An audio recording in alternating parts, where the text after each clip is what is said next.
Welcome back to Surviving and Thriving, where we share with you the things that we have learned as we have transitioned our family from struggling to survive disease to thriving, right smack dab in the midst of it, in the hopes that something that we share with you will help you, enlighten you, and encourage you as you transition your family from struggling to survive disease to thriving, right smack dab in the midst of it. When you're going through sickness and disease and you're facing health issues in life, every morning when you wake up, right, you tend to immediately start trying to evaluate, where are you at? What are you going to be able to do today? What type of a day this is going to be for you? Um, and that's important because once you know that, now you can know how you can go about your day. Sometimes though, that's really confusing. A lot of times, oftentimes, right, that can be really confusing because sometimes you can wake up and it don't feel like this is the day to be getting up trying to climb Mount Everest. It feels like this is a good day to stay in a bed and you're wondering, oh my gosh, how am I going to make it? What's going on? Your energy haven't kicked in, your strength haven't kicked in. You might have some pain, some uncomfortability, things might be off in your body. It's not leveled out yet. And that can be hard. I'm going to tell you what I found with this, okay? I have found that because a lot of mornings have been like that in my life, that if I stay in the bed, right, it just tends to feel worse or to get worse. So in generally, this is what I go through to figure out, is this a day where I can get up, or how should I go about my day?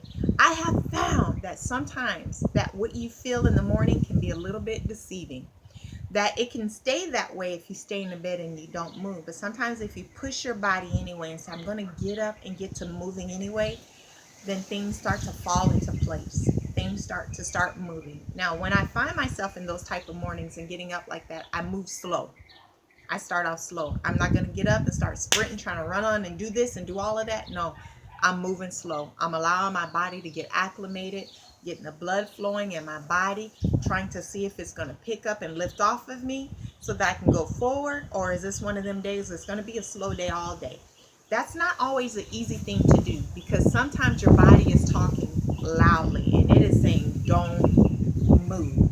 But I have found that if I always listen to that, I'm not going to get nothing done in life. I'm not going to progress in life. I'm going to spend all my days in bed. And I've had enough days in bed. I've been on complete, like, bedridden enough days in my life that I'm not trying to spend no day in bed if I don't have to.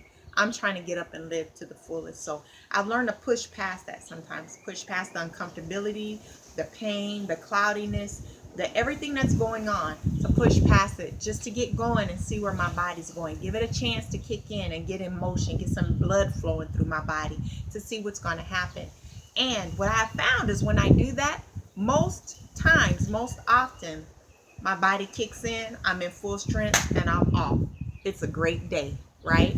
So I would encourage you to try that sometimes if that's doable for your body and your health and your life where you at, but you have to make that decision for yourself. There are times when I wake up, I'm going through all those things and I push myself, I get up, I go to the table, I have breakfast with the family, I'm trying to get dressed, and I find that I am just sluggish and I'm struggling to do anything. It has taken me all day to do one thing and I haven't even did that right. So when I find that a few hours have gone by, everything hasn't kicked in, I'm struggling to do one little thing and I'm really not getting anything done, I'm exhausted, things are happening, you guys, I'll go ahead and lay down and go to sleep. And when I wake back up, I find that my body has readjusted itself, it's calibrated itself, and now I can go in full strength. So I don't try to push it. I give myself, an hour, 2 hours to see where I'm at. If it hasn't kicked in yet and it doesn't look like it's going to start kicking in, then I go ahead and I rest. Sometimes it can take that 2 hours. It hasn't fully kicked in, but I can see it's getting better, then I'll keep pushing forward. But if I see that it's not getting better, right? It's better for me to go ahead and rest and get back up in full strength than to keep going all day long and it takes me 5 hours to get my clothes on. I'll just go ahead and get into bed, wake back up, and have full strength. If there are times where I get up and I'm like, okay, it's not working, I'll try to rest. I get back up, okay, it's not working. This is now a rest day. My body is not ready today. But I don't try to stay in the bed. There are times where I have to stay in the bed. It's just, you got to know your body, right? But there are times where I'm like, you know what? I can sit in my chair because I have a rocking chair that I love. I love to rock in my rocking chair and look at, nature and stuff. So I'll get in my rocking chair and I'll rock and enjoy life. I may tell the children, come on, it's movie day. Let's put in a movie, or I may take a chair and I'll sit in my kitchen and we'll mix up some cookies or bake something, or we'll do a family game. We'll do something where I'm at ease on the couch, laying down. I may lay on the couch. I may sit in my chair a little bit. That gets to be too much. I go lay down. Then when I say, okay, it's enough laying down, I go sit in my chair a little bit. Sometimes sitting in a chair is only 5 minutes, you guys. And that is a hard push to make it for that 5 minutes. But I have determined within myself that I'm not laying down if I don't have to. If I'm laying down, it's for pleasure, and that is it, right? And then I'm getting back up because I spent too much of my life being in a position where I couldn't walk, where I couldn't move, where I couldn't roll over, where I had no choice to lay down. So I am blessed to have been able to get up, and I'm going to stay up. I'm determined to stay up. So I share that with you because it can be hard to determine, is it okay to get up or not get up? And sometimes your body will tell you in the morning, stay in the bed. But if you never push past that to see, you'll never know that just because you felt like that when you got up doesn't mean that you have to stay that way, and there's nobody who's going to make you to get up and to try that out or to see. Or at least in my case, it wasn't. My husband is a firm believer. If you're not feeling well, stay down, baby. Don't push it. If you need to rest, go ahead and rest.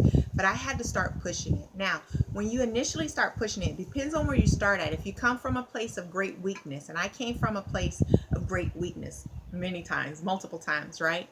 That's a hard thing. It's a hard thing to get up and to push. And sometimes, and how I got to where I'm at today, you guys, sometimes I got up and pushing was 2-3 minutes. Pushing was 5 minutes. Then I could stay up for 10. And sometimes it takes a little bit of doing that to find out that, you know what, after an hour, I'm probably going to be okay. But if you never challenge yourself, if you never push yourself beyond how you feel, you will never know, right, that your body will eventually kick in. And some of that is teaching and training your body to go ahead and kick in. And you do that by sometimes challenging how you feel.